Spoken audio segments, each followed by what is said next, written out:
Bonjour, que la paix soit avec vous.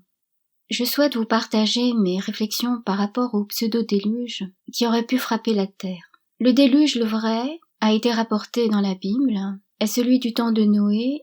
Donc si l'on s'appuie sur ce qui en est dit dans la Genèse chapitre 7, verset 11, il y a deux origines de ces eaux, celle d'en bas, c'est-à-dire des abîmes, et celle d'en haut, c'est-à-dire du ciel. Non pas que le ciel s'ouvre en son milieu, mais qu'il y a des écluses, donc des endroits bien définis. Et je lis, en l'an 600 de la vie de Noé, le second du mois, le 17e jour du mois, en ce jour-là jaillirent toutes les sources du grand abîme, et les écluses du ciel s'ouvrirent. Le ciel peut s'ouvrir sans qu'il y ait déluge. Cela s'est passé au baptême de Jésus-Christ. Nous bénéficions du miracle chaque jour, au travers de la création. Nous sommes nous-mêmes miracles.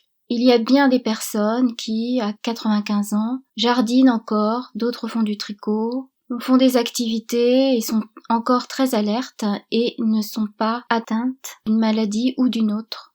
Ceux-là ont connu le paradigme précédent et ne se laissent pas formater par la vision étriquée qui voudrait que, puisqu'une chose est explicable en laboratoire et reproduisible, toute chose devrait se conformer à cette explication limitée.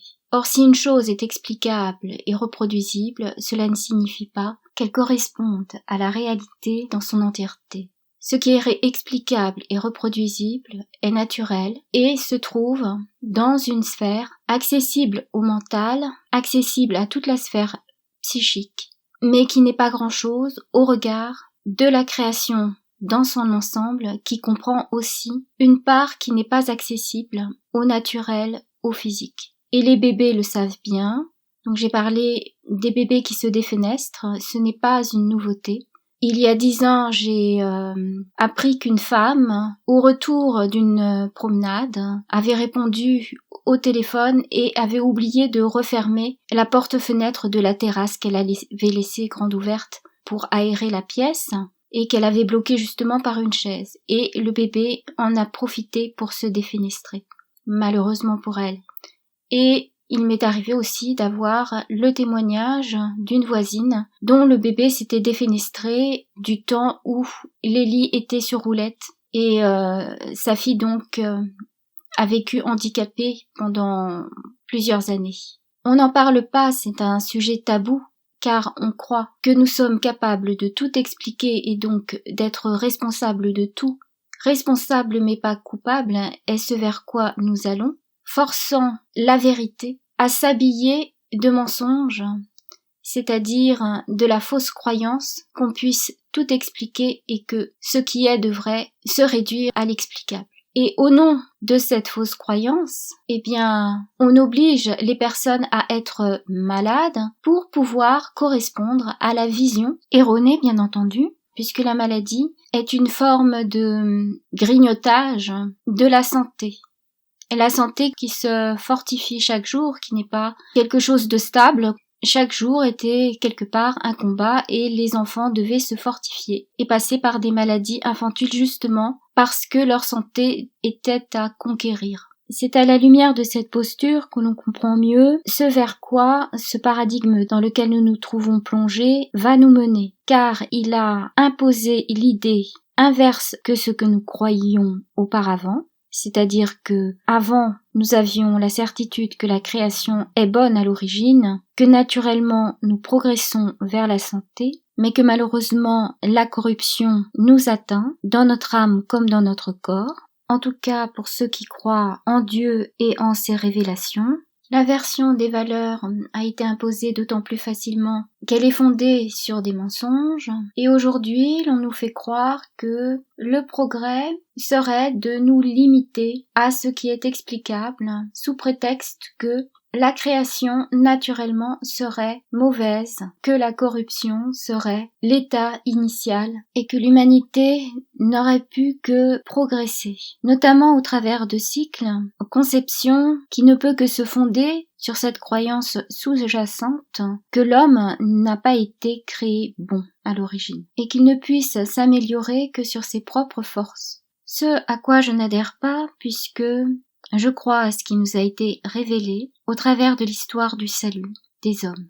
S'il y a eu un grand déluge du temps de Noé, il ne peut plus y en avoir d'autres, sinon des petites répliques de peu d'envergure au final, et l'histoire ne peut se terminer que par la venue du Christ, Jésus, qui viendra juger les vivants et les morts. Il n'est pas une énergie, il est une personne, en vérité, qui n'est pas reliée au soleil, puisqu'il est la lumière du monde, lumière qui est venue avant le jour, et le jour qui donne la lumière, auquel le soleil apporte de magnifiques colorations.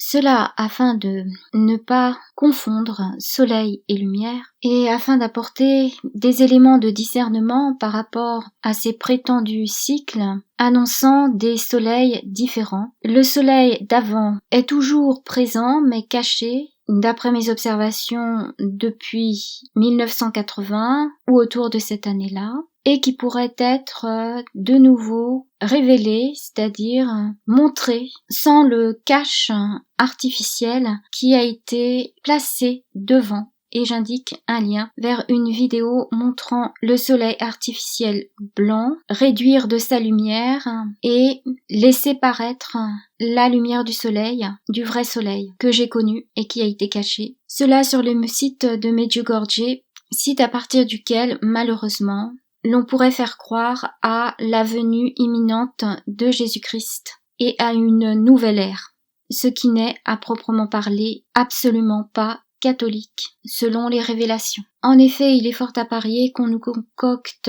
une pseudo-nouvelle ère avec un faux Jésus. Et enfin, le vrai soleil que j'ai connu dans mon enfance. Cela dit, j'en reviens aux terres qui se seraient effondrées à la suite de pluies diluviennes et de tremblements de terre. Cela s'est produit, mais à un degré nettement inférieur à ce qu'a été le déluge du temps de Noé. On a des cartes. Il y a eu des cartes produites au XIVe siècle à partir de la géographie de Ptolémée et qui indiquent qu'on pouvait accéder assez facilement à partir de la France vers l'Angleterre. Il y avait une très grande île au sud de l'île de Wight. Calais était très très proche de Douvres. Les terres d'Écosse se prolongeaient à l'est. Entre-temps, il a dû y avoir un effondrement de certaines terres.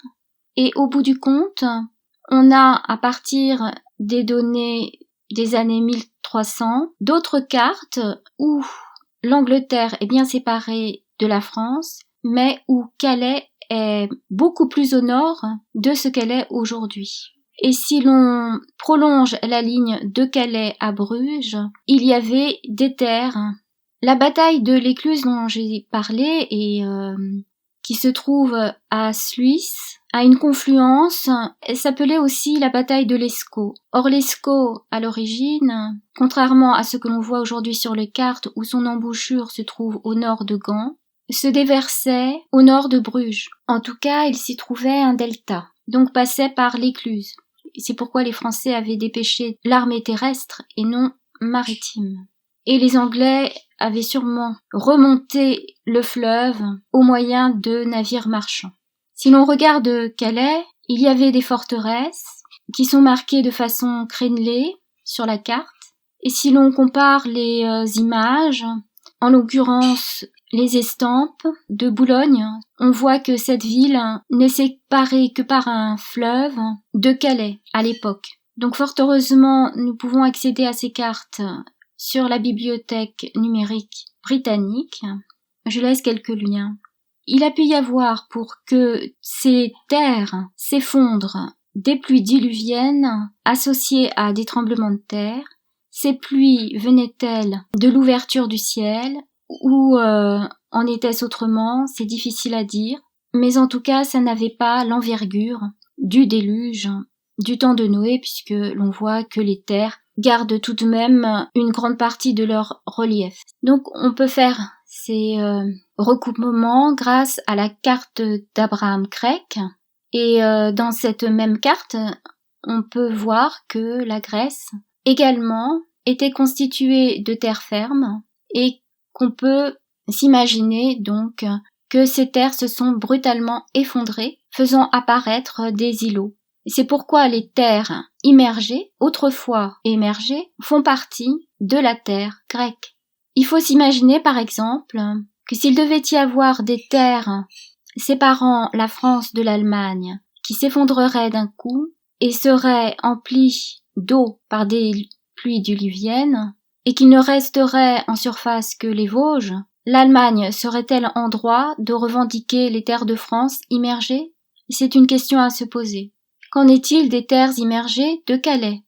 Voilà toute une réflexion qui a mené peut-être à l'émergence des droits maritimes qui l'ont peut-être été au profit de la couronne d'Angleterre. C'est une question à poser aux historiens, je ne suis pas historienne. Simplement, je remarque qu'on dispose d'éléments de réflexion sur ce qui s'est passé en réalité et sur ce que l'on nous fait croire. Cela, me semble-t-il, me paraît d'autant plus important qu'on veuille faire passer l'idée d'un monde soi-disant global où la normalité serait le nomadisme. Nomadisme, bien entendu, faisant déserter les terres africaines qui recèlent de trésors, où les machines pourront extraire ce qu'il leur faut de terres rares. Toutes les observations par rapport à la géologie et à la géographie, bien entendu, ont un impact par rapport aux croyances d'aujourd'hui et aux décisions qui sont prises sur le plan géopolitique et donc qui ont un impact direct sur nos vies. Que la paix soit avec vous.